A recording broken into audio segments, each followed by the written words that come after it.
Hi, welcome to the Caregivers Guide. Today's topic is financial planning and the power of interest. As always, the information should not be used as a substitute for advice from appropriately qualified licensed practitioners in medicine, psychology, law, or financial planning. On the expanded disability scale, we are talking about normal, where there's no disability. So today's topic is really about looking at financial security and how do you make sure that you are financially ready for not only just a storm in your life, but a flood, a storm, and a fire all happening at once.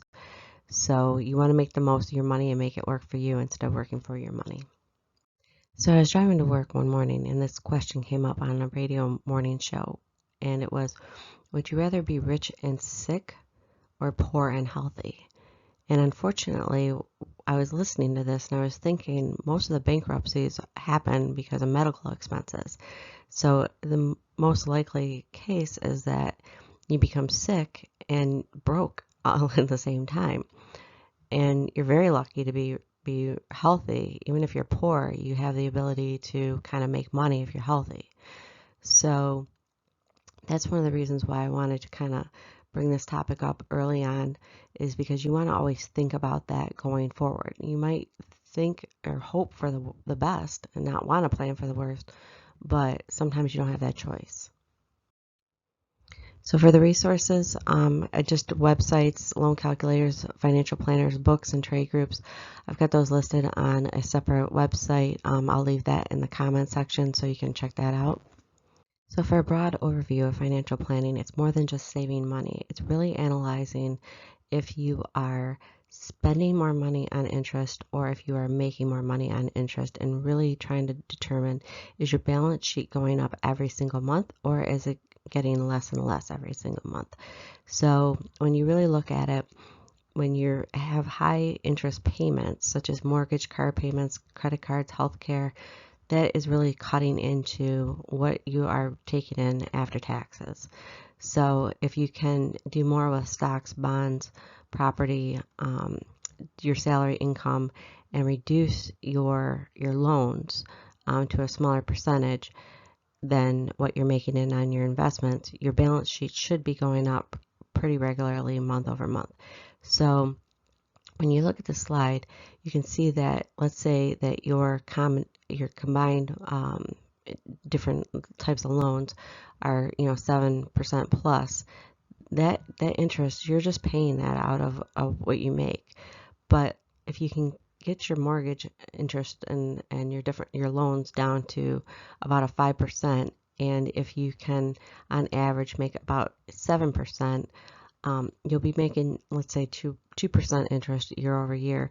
And that's actually pretty significant when you look at compounding interest. So that's really the biggest takeaway at this point, that if you can look at what you're doing month over month, that will give you some indication of where you need to go and give you some help. So to help with the links, I set up an internet site, which I'll put in the comments. But really, it's just a matter of going in and looking at your compound interest calculators. There's several of them online. Just Google interest calculator and they'll pop up. But it looks at what you're paying on your loans. It'll show you amortization calculators, and it'll determine how your investments are doing annually and how your capital is increasing. It's so important to really look at what your net interest is overall with all of your loans and all of your investments. This slide is something that really is why I created this YouTube channel, because it's something that I felt so inherent about trying to explain to other caregivers that are going through what I started going through 10 years ago. And it really bases on when you've worked really, really hard and you might have gotten that six-figure income and you've socked away and you had a ton of investments, the amount of money that is going to go out when you have a spouse or a loved one that gets sick because of all the expenses. So when you're able-bodied, you can take that scale and you can make passive income. You can put your investments, you can take your career and have something left over. But when you're really trying to take care of somebody that's disabled, the medical bills, the caretaking, the accommodation, the dependents, everything that goes along with that side of the equation, can drag you into a situation where you're going to need social assistance, which in that case becomes Medicaid. They allow you to have a house, a car, and $2,000 in the bank. And when that runs out, and the person that you're taking care of dies, they come after the house for Medicaid lookbacks. So you're really left with essentially nothing. And what I'm hoping to do is provide some reassurance that that doesn't have to be the case, and look at ways to affordably take care of somebody in the best way possible so that you don't find yourself in that situation. With that, I've touched on things that are pretty high level. I recommend, if you want to get into this a little bit deeper, read the book Rich Dad Poor Dad. He does a really great job, better than I can do in a 5-minute video, and he really details out different strategies and evaluations. So it's an easy read, and I recommend the book. So with that, you want to build a lifestyle that you can easily live a couple of years where you don't have to necessarily work. And it sounds impossible, but when you really think about being able to create passive income, or just a lifestyle that's a little bit more minimalist, and you don't necessarily need the amount of money to sustain the affluence, you can find that you'll be a little bit happier because you'll have that security where you know if something happens, you'll be able to make it. So with the Plan, Do, Check Act, you want to evaluate where you are financially every month. Take a look at all your loans and the interest that you're paying out versus what are your investments bringing in as far as interest or equity, and see, is the balance in your favor, or do you need to take some of that high interest debt and consolidate it into something that's lower interest.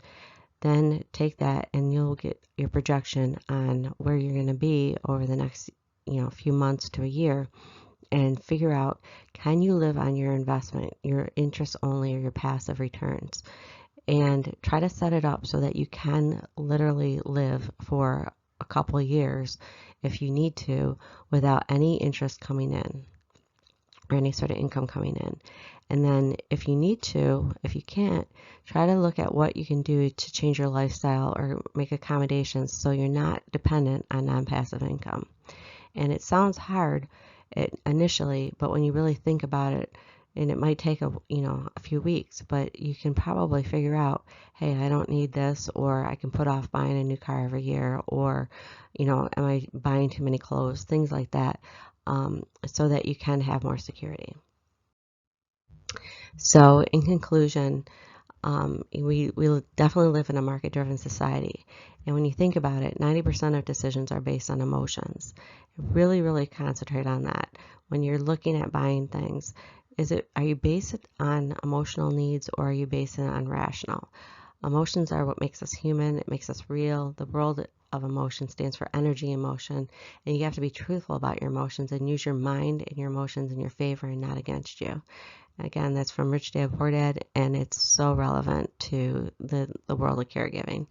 So I hope that helps. Please hit like and subscribe, and I hope that you are able to listen to future casts. Thanks.